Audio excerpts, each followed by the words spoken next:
तो हम अपना जर्नल क्लोज एक्ट कर रहे थे और जर्नल क्लोज एक्ट की आज हमारी ये लास्ट क्लास होगी। चैप्टर नंबर जो हमारा ये कौन सा 3 है, तो इसमें आज हम लास्ट क्लास करेंगे और इसको फिर हम क्लोज करते हैं चैप्टर को पहले। तो हमारा जो भी हमने ऊपर अब लग पढ़ा समझ आया आप लोगों को? कोई डाउट हो तो बताओ किस तरह से, सो दैट हम आगे बढ़े।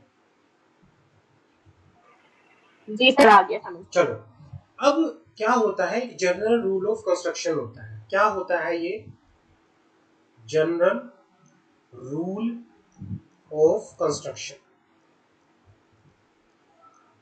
जनरल रूल ऑफ कंस्ट्रक्शन क्या होता है? General rule of construction, construction का मतलब होता है इंटरप्रिटेशन। रूल ऑफ कंस्ट्रक्शन का मतलब होता है, रूल ऑफ कंस्ट्रक्शन का मतलब होता है इंटरप्रिटेशन। किसी भी लीगल डॉक्यूमेंट को जब आप पढ़ते हो, उसको इंटरप्रिटेट करते हो, उसको कहते हैं रूल ऑफ कंस्ट्रक्शन। भाई उसको पढ़ा कैसे जाएगा, किसी भी डॉक्यूमेंट को पढ़ा कैसे जाएगा, स्पेसिफिकली किसी कॉन्ट्रैक्ट को आप कैसे पढ़ोगे, कैसे इंटरप्रिटेट करोगे, किसी स्टैट्यूट को, किसी लॉ को, किसी एक्ट को आप कैसे पढ़ोगे, उसके रिगार्डिंग जो रूल होता है रूल ऑफ कंस्ट्रक्शन आपको बताता है। The rule of construction is the rule used for the interpreting legal instrument, specifically the contract and statute. Clear है?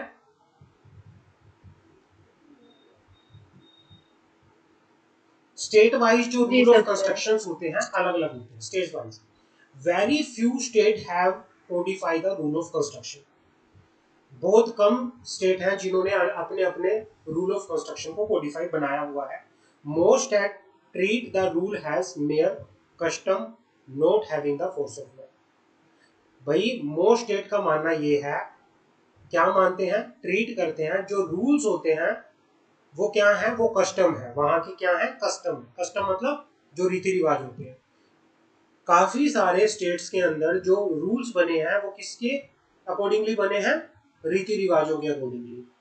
अलग अलग स्टेट्स के अलग अलग रीति रिवाज हैं, अलग अलग स्टेट्स के अलग अलग कस्टम है, तो उनके अकॉर्डिंगली उन्होंने अपने रूल्स को बनाया हुआ है।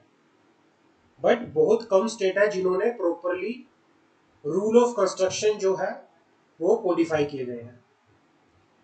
Not having the force of law, उन्होंने क्या नहीं किया, वो लॉ प्रॉपरली उन्होंने कोडिफाई नहीं कर रखा कंस्ट्रक्शंस का, इंटरप्रिटेशंस का। जो जहां के कल्चर है अपने हिसाब से वो रूल्स को बनाया हुआ है। लेकिन जो रूल ऑफ कंस्ट्रक्शन जो होता है वो प्रॉपरली क्या होता है, हमें ये बताता है कि हमें किसी भी लीगल डॉक्यूमेंट को स्पेसिफिकली फॉर द इंस्ट्रूमेंट, कोई भी कॉन्ट्रैक्ट हो या कोई भी एक्ट हो, किस तरह से उसको इंटरप्रिटेशन करना है। समझ आ गई मेरी बात? जी सर। Yes sir. हाँ। Judge usually make construction of unclear term in a document at a issue in a case that involve a dispute has to it is legal significance। कई बार क्या होता है कि कोई भी डॉक्यूमेंट होता है, उस डॉक्यूमेंट्स के रिगार्डिंग क्या है, डिस्प्यूट है, उसमें कोई टर्म्स साफ नहीं लिखी हुई थी और जिसकी वजह से क्या हो गया, उसकी लीगल सिग्निफिकेंस को लेके कोई डिस्प्यूट अराइज हो गया। मान लो कोई आपके कॉन्ट्रैक्ट हुआ और उस कॉन्ट्रैक्ट में कोई टर्म थी जिसपे दो पार्टी थी, मान लो सिमरन एंड मंशा। आप लोगों का क्या हो गया, उसको लेके डिस्प्यूट होगा, आप क्लियर ही नहीं हो उस टर्म के ऊपर, अनक्लियर हो। आप बोल रहे हो कि ये टर्म ऐसी है, आप बोल रहे हो कि ये टर्म ऐसी है। भाई दोनों के बीच में डिस्प्यूट हो गया, आप उस टर्म को लेके डिस्प्यूटेड हो, आप अपने अपने हिसाब से उस टर्म को रीड कर रहे हो। सिमरन कह रही है कि इसको पढ़ने का तरीका ये है, आप कह रहे हो कि इसको समझने का तरीका ये है, मैं आपकी टर्म पे एग्री नहीं करता। तो इस चीज में क्या होता है, इस तरह की टर्म को फिर कौन रिजोल्व करता है, उसको फिर जज के पास लेके जाते हैं। जहां पर किसी भी लीगल सिग्निफिकेंस के ऊपर कोई अगर डिस्प्यूट हो जाए, जहां पे टर्म क्लियर ना हो किसी कॉन्ट्रैक्ट, किसी डॉक्यूमेंट के अंदर, किसी भी एक्ट के अंदर कह लो या कॉन्ट्रैक्ट के अंदर कह लो, तो वहां पे क्या करते हैं, जज अपनी कंस्ट्रक्शन देते हैं। कंस्ट्रक्शन मतलब इंटरप्रिटेशन देते हैं। फिर वहां पे जज अपनी इंटरप्रिटेशन देते हैं। तो जज किस बेसिस पे इंटरप्रिटेशन देते हैं, जज इंटरप्रिटेशन देते टाइम जज एग्जामिन करते हैं circumstances surrounding the provision of law, other writing, verbal agreement dealing with the same subject matter, and the probable purpose of the unclear para in order to conclude the proper meaning of such one. फिर जज अपनी interpretation को देते time ऐसे नहीं है कि वो एक तरफ से ऐसे पढ़ के कुछ भी बोल देते, नहीं, जज प्रॉपरली पहले तो देखते हैं कि जो लॉ है उसके आसपास की सिचुएशंस कैसी है, किन के बेसिस पे ये लॉ बना है, क्यों ये लॉ बना है, इसका कारण क्या है। दूसरा, कोई भी एग्रीमेंट्स होंगे उस टर्म से रिलेटेड, या सेम ही मैटर का अगर कोई दूसरा सेम ही चीज का कोई दूसरा मुद्दा हुआ हो जिसमें इस टर्म को लेके कोई, मतलब मान लो कि आप लोगों का कोई डिस्प्यूट था, सेम डिस्प्यूट अगर कोर्ट के पास आया हो तो वो भी चेक करती है जज। तो फिर उसके बाद सारा कुछ देखने के बाद जज बाद में अपना क्या करता है, डिसीजन लेता है, और उसके बाद फिर उस अनक्लियर पैरा को क्या करता है, कंक्लूड करता है। Once the judge has done, the court will enforce the word as constitutes. तो जज ने एक बार जो अपना बोल दिया, इंटरप्रिटेशन दे दी, तो उसी को ही क्या करना पड़ेगा, मानना पड़ेगा। समझ आ गई? जी सर, ठीक है। अब आता है रेट्रोस्पेक्टिव अमेंडमेंट क्या होता है। रेट्रोस्पेक्टिव अमेंडमेंट के बारे में बता सकते हो क्या होता है?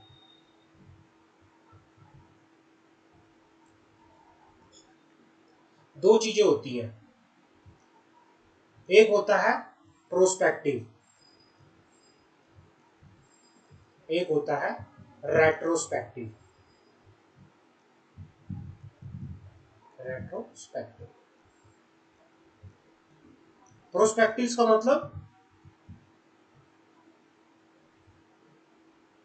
सर प्रोस्पेक्टिव फ्यूचर की अपॉर्चुनिटीज के बारे में यूज करते हैं। क्या कह रहे हो? Prospective means opportunities. प्रोस्पेक्टिव देखो, लीगल टर्म के अंदर मैं बताता हूँ, एक होती है प्रोस्पेक्टिव अमेंडमेंट, एक होती है रेट्रोस्पेक्टिव अमेंडमेंट। प्रोस्पेक्टिव अमेंडमेंट का मतलब होता है कि भाई आने वाले टाइम से, आने वाले टाइम से लॉ के प्रोविजन जो है अब चेंज हो जाएंगी। भाई जब चेंज प्रोस्पेक्टिव हो, प्रोस्पेक्टिव मतलब आने वाले टाइम से, रेट्रोस्पेक्टिव का मतलब है पीछे से ही चेंज हो जाना। भाई आज जो अमेंडमेंट हुई है ये, इसका रेट्रोस्पेक्टिव इफेक्ट होगा, कि मतलब अब ये पीछे से ही चेंज हो जाएंगे, पूरे जो पास्ट में हुआ इनकी रेलेवेंसी पीछे से। सर प्रोस्पेक्टिव के अंदर फ्यूचर की बात करी जाएगी। हाँ, क्या कह रहे हो? सर प्रोस्पेक्टिव के अंदर फ्यूचर की बात करी जाएगी। प्रोस्पेक्टिव के अंदर कि भाई बात की जाएगी कि भाई अगर अमेंडमेंट हुई है, अमेंडमेंट का मतलब ये है कि भाई अमेंडमेंट ये with effect from this date होगी, कि भाई आने वाले इस डेट से ये अमेंडमेंट लागू होगी, या ये अमेंडमेंट इस तरह से प्रोविजन हो जाएंगे। लेकिन रेट्रोस्पेक्टिव इफेक्ट का मतलब होता है कि भाई आज से, अभी से ही और पीछे से ही इमीडिएटली इसका क्या होगा, इफेक्ट होगा। अभी से ही ये चेंज हो चुका है और पीछे से इसको हम चेंज ही मानेंगे, ये चेंज हो चुका है। ये होता है रेट्रोस्पेक्टिव इफेक्ट। क्लियर है? ठीक है सर। हाँ, अब रेट्रोस्पेक्टिव अमेंडमेंट क्या होती है, वेयर सेंट्रल गवर्नमेंट, कोई भी सेंट्रल लेजिस्लेशन, सेंट्रल लेजिस्लेशन मतलब central act, where central act और any regulation enacted after the commencement of this act, this act मतलब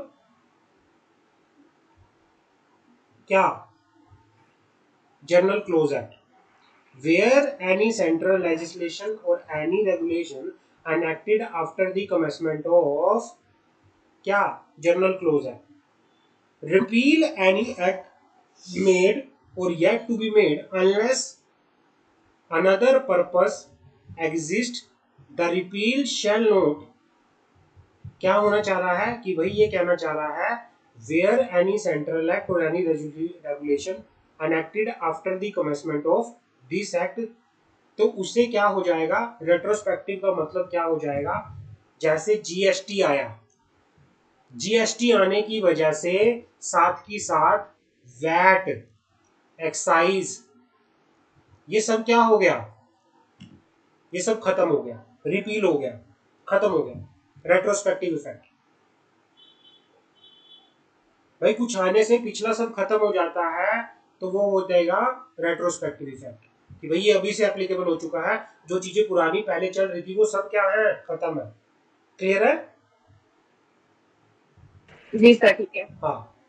Where any central legislation or regulation enacted after the commencement of this act, मतलब Journal Clauses Act, repeal any act made or yet to be made, repeal कर देती है, खत्म कर देती है। कोई एक्ट अगर बना था या बनने वाला था, बट इस एक्ट के आने के बाद जो भी एक्ट बना वो पिछले सभी एक्ट को क्या कर देगा, खत्म कर देगा, अनलेस अनदर पर्पस एग्जिस्ट, जब तक कि कोई उन एक्ट का कोई दूसरा पर्पस ना हो। तो भाई सब अगर एक नई चीज के आने से पिछली सारी चीजें खत्म हो जाती हैं तो उसका मतलब होता है ये क्या है, रेट्रोस्पेक्टिव अमेंडमेंट है। क्लियर है? जी सर ठीक है। हाँ। रेट्रोस्पेक्टिव अमेंडमेंट अगर आपसे कोई पूछे, एक आप बताना कि भाई कोई यस चेंज सर। के आने से अगर पिछले चेंज बिल्कुल चेंज हो जाए, कि भाई पिछला कुछ भी एप्लीकेबल ना हो, जिस चीज में कोई चेंज हुआ है, जिस आप बताओगे कि जिस प्रोविजन में कोई चेंज हुआ है, कि भाई उसका अब जो पहले चीज हुआ करती थी वो चीज बिल्कुल खत्म हो जाए, जो अमेंडमेंट हुई है वही एप्लीकेबल हो जाए, it means retrospective effect. Clear है? प्रोस्पेक्टिव इफेक्ट अमेंडमेंट क्या होती है, कि भाई पिछले वाली अमेंडमेंट से पहले वाली जो चीजें थी वो एप्लीकेबल हैं, बट अब आगे से जो भी होगा आने वाली इस डेट से रेट्रोस्पेक्टिवली आगे से जो भी होगा इस तरह से होगा। समझ आ गई? जी सर ठीक है। क्लियर है? हाँ। The repeal shall not, repeal का मतलब होता है, रिपील मतलब खत्म होना, repeal shall not renew anything और renew anything not enforced or prevailed during the period at which repeal is effective। ये रिपेल शैल नोट रिन्यू, रिपील जो है वो कुछ रिन्यू नहीं करता, जो कि पहले क्या था, एनफोर्स नहीं था, prevailed during the period at which repeal is effective, ना ही वो प्रिवेल करता। रिपील का मतलब क्या होता है, repeal shall not renew anything not enforced और prevailed during the period at which repeal is effective. ये कहना चाह रहा है कि जो खत्म हुआ है, खत्म होने का मतलब ये नहीं है कि भाई जो प्रोविजन पहले इफेक्टेड नहीं हुए थे, जो प्रिवेल नहीं हुए थे, उनको रिन्यू कर दिया गया, नहीं। Affect the prior shall not, repeal shall not affect the prior management of any legislation that is repealed or anything perform or undergone। Repeal का मतलब ये भी नहीं है कि जो पहले हुआ है, चलो जो चीज पहले पुराने एक्ट में हो चुकी हैं उनको कोई इफेक्ट नहीं होगा। रिपील का मतलब ये भी नहीं होगा कि जो पुराने लेजिस्लेशन में, पुराने मैनेजमेंट, पुराने तरीके से जो कुछ भी किया गया है उसका कोई इफेक्ट नहीं होगा, उसको किसी तरह से इफेक्ट नहीं करना। मान लो कि भाई पहले क्या होता था, मान लो पहले ये होता था कि भाई आप किसी जगह पे आराम से घूम फिर सकते थे, बैठ सकते थे, है ना। अब क्या है, अब बिल्कुल ही लॉ को खत्म कर दिया गया है, ये अब लॉ था ये रिपील कर दिया गया, नया कानून बना दिया गया। बट इसका मतलब ये नहीं है कि भाई अब पहले लोग घूमते थे कि उनको पकड़ के उन पर जुर्माना लगाओ, इसका मतलब ये भी नहीं है। रेट्रोस्पेक्टिव का मतलब होता है कि भाई चीजें खत्म तो हो चुकी हैं, लेकिन उन चीजों से जो जो काम आपने किए हैं उनको किसी तरह का इफेक्ट नहीं पड़ेगा। समझ आ गई मेरी बात?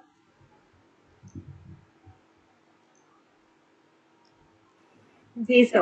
हाँ। मान लो क्या हो गया, पुराने टाइम में मान लो आप क्या करते थे, आप कोई बैटिंग गैम्बलिंग करते थे, आप जुआरी थे, सट्टा लगाते थे, मान लो पहले लीगल था पहले, आपने उस टाइम पे जब लीगल था पूरा सट्टा लगाया, पूरे पैसे कमाए, ठीक है ना। बाद में क्या हुआ, इसको इलीगल कर दिया और बोला गया इसका रेट्रोस्पेक्टिव इफेक्ट है, ये बिल्कुल खत्म कर देगा पुरानी चीजों को, अब बिल्कुल ही नहीं होगा, बिल्कुल रेट्रोस्पेक्टिव अमेंडमेंट आ चुकी है कि बिल्कुल खत्म है, पहली वाली चीजें जो लिखा था, जो बना था, सब खत्म है। भाई खत्म का मतलब ये नहीं है कि भाई जो आपने पैसे कमाए थे, जो आपने सट्टा लगाया था, कि अब आपके ऊपर केस फाइल चलेंगे, आप लाइबल हो जाओगे, नहीं, ये भी नहीं है। समझ आ गई? या फिर किसी एक्ट के अंदर किसी का कोई क्लेम था, किसी का कोई रिस्पॉन्सिबिलिटी था, किसी का कोई डेट था, वो भी अफेक्ट नहीं होगी रिपील होने, क्योंकि वो पुराना था, पुराने में था, वो भी अफेक्ट नहीं होंगे। और ना ही वो अफेक्ट करेगा किसी पुनिशमेंट को। अगर किसी के ऊपर कोई पुनिशमेंट लगी है पुराने एक्ट में, तो वो भी उस पर लगेगी, वो भी अफेक्ट नहीं होगी। समझ आ गई? Shall not affect any punishment for हाँ जी फ्यूचर सर, ठीक पेनल्टी है। सिस्टम, ये सारी चीजें रहेंगी, बट वो एक्ट नहीं रहेगा, वो एक्ट खत्म हो जाएगा बिल्कुल। समझ आ गई? बाकी जो कुछ हुई थी, उनमें जो भी काम हुए थे वो अफेक्टेड नहीं होंगे, जो भी चीजें हुई थी वो अफेक्टेड नहीं होंगी, जो भी क्लेम होंगे, जो भी पुनिशमेंट पुराने एक्ट की थी, वो सब अफेक्ट नहीं होंगी। बाकी वो लॉ जो था वो बिल्कुल खत्म हो जाएगा, रिपील हो जाएगा। समझ आ गई? क्लियर है? Yes sir. हाँ, किसी का यस कोई सर। डाउट हो तो मुझे बताओ। No sir. Affect any inquiry, litigation, remedy with regard to such claim, privileges, debt, responsibility और inquiry। और ना ही पुरानी किसी इंक्वायरी कोई चल रही थी, कोई केस चल रहा था, कोई रेमेडी चल रही थी, वो भी इफेक्ट नहीं होगी रेट्रोस्पेक्टिव अमेंडमेंट से। सिर्फ उससे रिलेटेड जो लॉ था वो खत्म हो जाएगा। लॉ के अंदर आपने क्या काम किए, लॉ के अंदर आपकी क्या लाइबिलिटी थी, लॉ के अंदर आपके क्या क्लेम थे, ये सारे का सारा इफेक्ट नहीं होगा। समझ आ गई? Yes sir. Function, power and functionaries. अब पावर एंड फंक्शनरीज क्या है, सेक्शन 14 की बात करते हैं। Power conferred to be exercisable from time to time. Power conferred to be exercisable from time to time.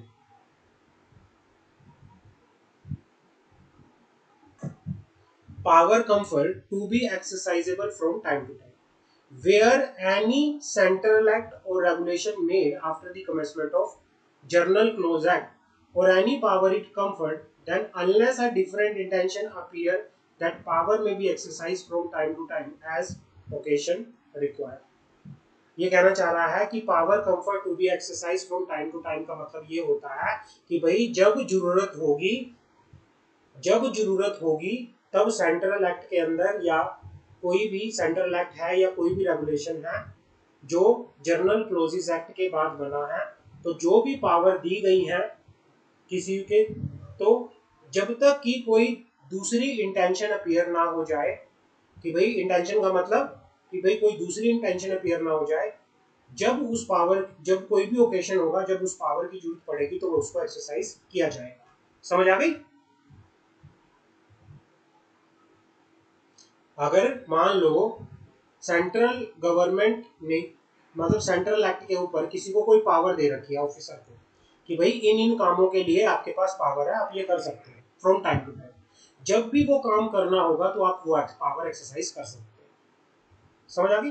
Unless a different intention empire. मान लो उसको power दी और वो पावर अपना गलत पर्पस के लिए यूज कर रहा है, वो एक्सरसाइज नहीं कर सकता गलत काम के लिए, किसी रॉन्ग इंटेंशन के लिए गलत नहीं कर सकता। लेकिन जब जब ओकेशन आएगा, जब जब जिस जिस पर्पस के लिए उसको पावर दी होगी, तो उस टाइम पे वो पावर एक्सरसाइज कर सकता है, अगर सेंट्रल एक्ट के अंदर या रेगुलेशन में किसी पर्सन को कोई पावर दी गई है तो। समझ आ गई मेरी बात? जी sir. This section apply also to the central act and regulation made on or after the 14th day of January 1887। ये सेक्शन जो है सेक्शन 14, ये हर एक सेंट्रल एक्ट पे और रेगुलेशन पे अप्लाई होता है जो कि कब बना है, जो कि 14 जनवरी 1887 के बाद बना है। क्लियर है यहां तक? कोई डाउट हो तो मुझे बताओ।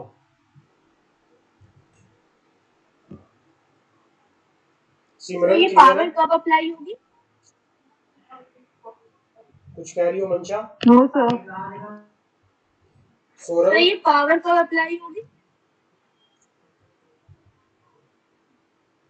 हाँ बोलो मंशा।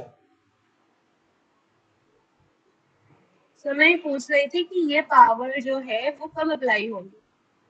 ये पावर जो अप्लाई होगी किसी भी एक्ट के अंदर, मान लो किसी पर्सन को कोई काम दे दिया मैंने, मान लो कि ये है एक्ट के अंदर लिखा है एक ऑफिसर के पास रेड करने की पावर है। अब वो पावर कब एक्सरसाइज करता है, जब रेड करते टाइम उसके पास क्या क्या पावर होगी, जब रेड का टाइम आएगा। ऐसा तो नहीं कि हर टाइम वो पावर एक्सरसाइज कर ले भाई, जब रेड हो रही होगी और रेड के अंदर उसके पास कुछ डिसीजन लेने की पावर है तो तभी ले सकता है ना वो डिसीजन। ऐसा तो नहीं है कि वो जब ओकेशन आएगा तभी वो ले सकता है, लेकिन ऐसा नहीं है कि वो गलत इंटेंशन गलत पर्पज से अपनी पावर का यूज कर रहा हो, अपनी पावर का मिस यूज कर रहा हो, ऐसा नहीं भाई। जब जब टाइम आएगा, जब जब ओकेशन आएंगे, जब ये रिक्वायर्ड होगा तो सेंट्रल एक्ट के अंदर और रेगुलेशन के अंदर जो भी commencement of journal clause act के अंदर जो भी जर्नल क्लोज एक्ट के बाद जो भी एक्ट बना है और उनमें जो जो पावर रिक्वायर्ड होगी जिस जिस टाइम पे जो कि डेलीगेट की गई है तो आप एक्सरसाइज कर सकते हो, अनलेस आपकी इंटेंशन जो है दूसरी नहीं होनी चाहिए। मतलब दूसरी का मतलब कोई भी रॉन्ग इंटेंशन या किसी दूसरे पर्पज से रिलेटेड। क्लियर है कि भाई आप जी सर। आप अपनी पावर एक्सरसाइज कर रहे हो लेकिन किसी दूसरे काम को करने में कर रहे हो, उस काम के लिए आपको पावर ही नहीं है। समझ आ गई मेरी बात? सौरभ, जी सर आ गया। किरण समझ आ रही है? सिमरन? Yes sir. चलो, यस सर आ रही है। अब आता है हमारे पास सेक्शन 15। सेक्शन 15 का नाम होता है power to appoint, to include power to appoint ex officer. इसका मतलब होता है power to appoint, power to appoint, किसी को अपॉइंट करने की पावर, या किसी एक्स ऑफिसर को, एक्स ऑफिसर का मतलब कौन होता है, कोई भी ऐसा ऑफिसर जो रिटायर हो चुका है उसको अपॉइंट करने की power, where by any central act या by any regulation. Power to appoint any person to fill any office or execute any function is conferred, then unless it is otherwise expressly provided, any such appointment, if it is made after the commencement of this act, may be made either by name or by virtue of office. Clear है? ये कहना चाह रहा है कि journal clause act आने के बाद आप क्या करोगे, अगर सेंट्रल एक्ट के अंदर या किसी रेगुलेशन के अंदर किसी पर्सन को पावर दी गई है कि आपके पास पावर है, आप किसी भी ऑफिसर को अपॉइंट कर सकते हो, किसी को भी कोई फंक्शन आप दे सकते हो काम करने के लिए, है ना। तो भाई आप जो वो अपॉइंटमेंट करोगे आप या तो उसके नाम के द्वारा करोगे या फिर बाय वर्च्यू ऑफ ऑफिस करोगे। आप बता के चलोगे कि किस ऑफिस में अपॉइंटमेंट हो रही है और किसकी अपॉइंटमेंट हो रही है। समझ आ गई? नाम से करोगे। If it is made after the commencement, अगर अपॉइंटमेंट जो है वो दी गई है तो वो अपॉइंटमेंट होनी चाहिए उस पर्सन के नाम से और ऑफिस से, या फिर ऑफिस से कि भाई इस ऑफिस में अपॉइंटमेंट हुई है। क्लियर है? समझ आ गई? जी sir. Power to appoint to include power to suspend और dismiss. Power to appoint to include power to suspend और डिसमिस। सेक्शन 16 कहता है कि भाई किसी भी सेंट्रल एक्ट के अंदर या रेगुलेशन के अंदर power to make any appointment is conferred, then unless a different intention appear, the authority having for the time being power to make the appointment shall have also the power to suspend or dismiss any person appoint, whether by itself or by other authority in exercise of that power. Section 16 कहता है कि अगर हमने central act के अंदर या regulation के अंदर जर्नल क्लोज एक्ट आने के बाद सेंट्रल एक्ट के अंदर या रेगुलेशन में किसी पर्सन के पास किसी दूसरे पर्सन को अपॉइंट करने की पावर है या किसी अथॉरिटी के पास किसी पर्सन को अपॉइंट करने की पावर है, तो उस अथॉरिटी के पास उस पर्सन को सस्पेंड करने की और डिसमिस करने की पावर भी होगी, या फिर वो किसी दूसरी अथॉरिटी को अपनी पावर दे सकता है, क्या, पर्सन को सस्पेंड करने की और डिसमिस करने की। समझ आ गई? क्लियर है? Yes sir. अब आता है Yes, sir. हमारे पास section 17, substitution of functionaries. Substitution of functionary, functionaries का मतलब कौन होता है?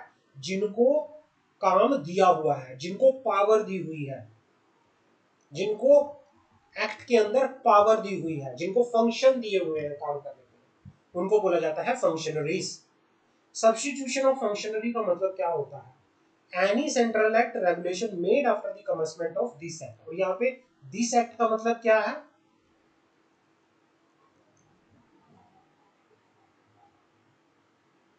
Sir general clause. General clause act, क्योंकि हम एक्ट कौन सा पढ़ रहे हैं?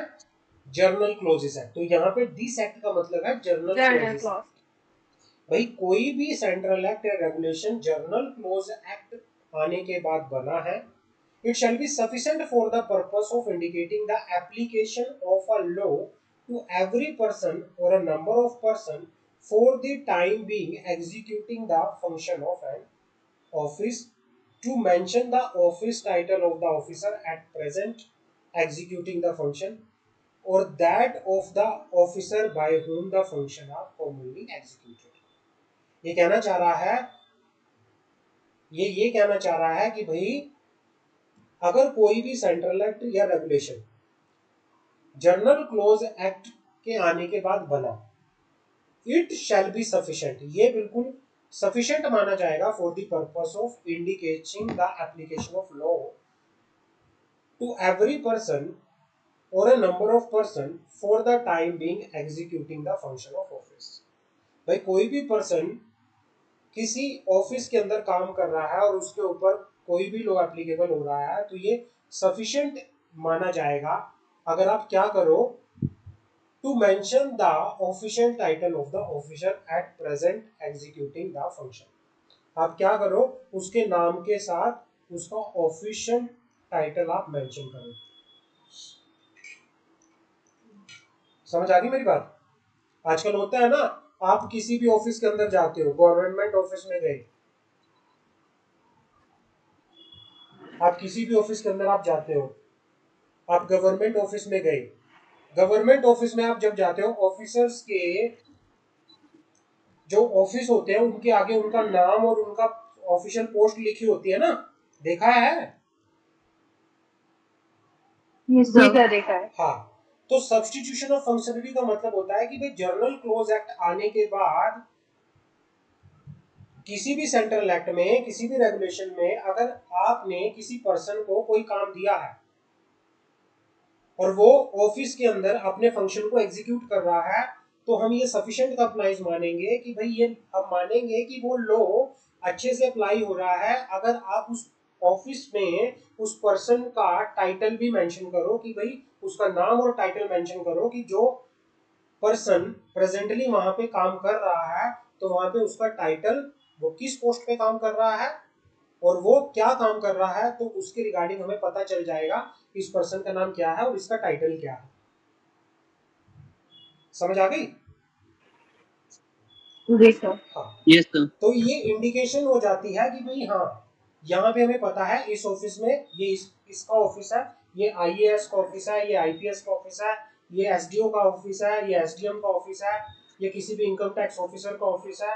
हमें पता चल जाता है। कैसे पता चलता है हमें? क्योंकि उसके साथ उसका टाइटल मेंशन होता है, हम नाम लिखा जाता है और उसके नीचे उसकी पोस्ट लिखी जाती है, तो हमें पता चल जाता है कि इस ऑफिस के अंदर वो ऑफिसर क्या काम परफॉर्म करता है, हमें यहाँ पे पता चलेगा।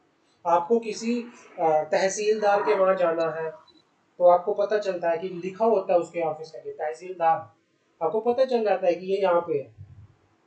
आपको किसी और पुलिस स्टेशन में जाना है, पुलिस स्टेशन में भी आप ये देखते हो कि ये किसका ऑफिस है, वहां पे लिखा होता है कि भाई वहां पे लिखा होता है कोई असिस्टेंट कमिश्नर, कोई कमिश्नर, कोई कैसे, कुछ भी, सबकी पोस्ट लिखी होती है। क्लियर है? यस जी सर क्लियर है। This section apply also to the all central act made after the 3rd day of January 1868। ये हर एक सेंट्रल एक्ट पे भी लगेगा जो कि 3 जनवरी 1868 के बाद जो भी सेंट्रल एक्ट बने उन पे and to all the regulation made or after the 14th day of January 1887। अब सक्सेसर क्या होता है? What is the meaning of successor? What is the meaning of successor? Seat करना, हाँ जी, सक्सेसर का मतलब क्या होता है? सक्सेसर का मतलब होता है मीन्स कि आगे जाना, मान लो सीट करना। सक्सेसर का मतलब क्या होता है, जैसे आप पेरेंट्स हो, आप पेरेंट्स हो आज, आपके बाद आपके बच्चे आएंगे, चलते रहना। है ना?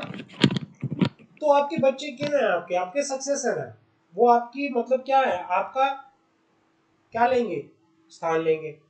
तो हर एक ऐसे क्या होता है, सक्सेसर होता है। Any central act regulation made after the commencement of this act it shall be sufficient for any purpose और indicating the relation of the act to the successor of any functionary or of cooperation having the perpetual succession to express its relation to the functionary or cooperation। भैया बताइए क्या होना चाह रहा है कि कोई भी सेंट्रल रेगुलेशन जो कि जर्नल क्लोज एक्ट बनने के बाद जितने भी बने, it shall be sufficient for the purpose of indicating the relation of the law to the successor of anything functionary. मतलब क्या है कि भाई कोई भी लॉ था, उस लॉ का रिलेशन जो भी उसका सक्सेसर था, हाँ, आप उससे बता के यहाँ पर चलेंगे सक्सेसर टू एनी फंक्शनरी, कि भाई जो उसके लिए फंक्शनरी है, जो उनका काम करते हैं, उनका उनसे क्या रिलेशन है। रिलेशन जो होता है, सक्सेसर जो होते हैं मतलब रिलेशन, आपके सक्सेसर आगे जो पीढ़ी को बढ़ाते रहते हैं, सक्सेसर बोलते हैं उसको। एक एक पोस्ट हुई, पोस्ट में ऑफिसर था, रिटायर हो गया, उसकी जगह आगे कोई आएगा, वो सक्सेसर है। ऐसे ही जो भी रहते हैं सक्सेसर। तो इस तरह से होता है। बाकी इस डेफिनेशन को याद कर लेना आप खुद, ये याद करने वाली चीजें हैं, एग्जाम में समझा मैंने दिया है, पढ़ना और याद करना आपके हाथों में है। और यहाँ पे हमारा ये चैप्टर फिनिश होता है। उसके बाद नया चैप्टर मैं शुरू कराऊं या नेक्स्ट क्लास में करें?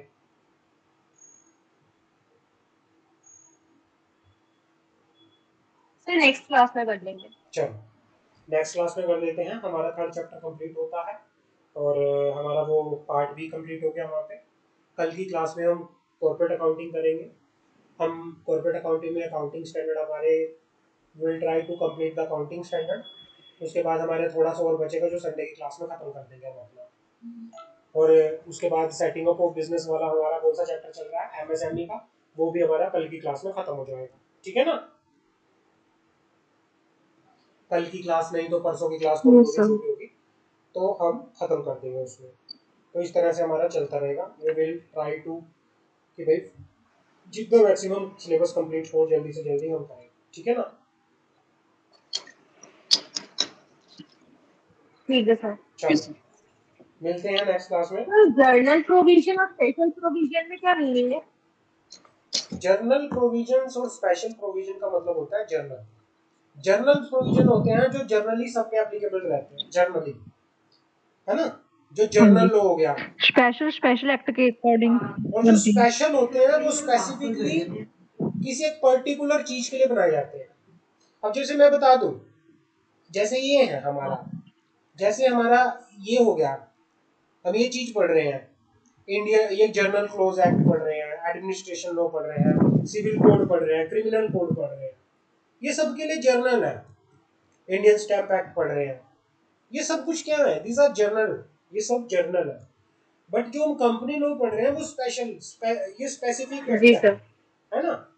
वो कंपनी कंपनी पे एप्लीकेबल होता है। ऐसा तो नहीं है कि किसी इंडिविजुअल पे कंपनी पे एप्लीकेबल होता है, नो, किसी एलएलपी पे कंपनी स्पेसिफिक एक्ट पे है वो, इसलिए एक स्पेसिफिक एक्ट है जो एक स्पेसिफिक पर्सन पे एप्लीकेबल होता है, स्पेसिफिक चीज पे एप्लीकेबल होता है। क्लियर है यहाँ पे? जी सर सही है। हाँ, तो इसका मतलब ये होता है। बाकी हम डिस्कशन करेंगे कल की क्लास में, अभी के लिए इतना ही है। हम मिलते हैं कल की क्लास में, ठीक है ना? जी सर। तो thank you so much. Okay. कल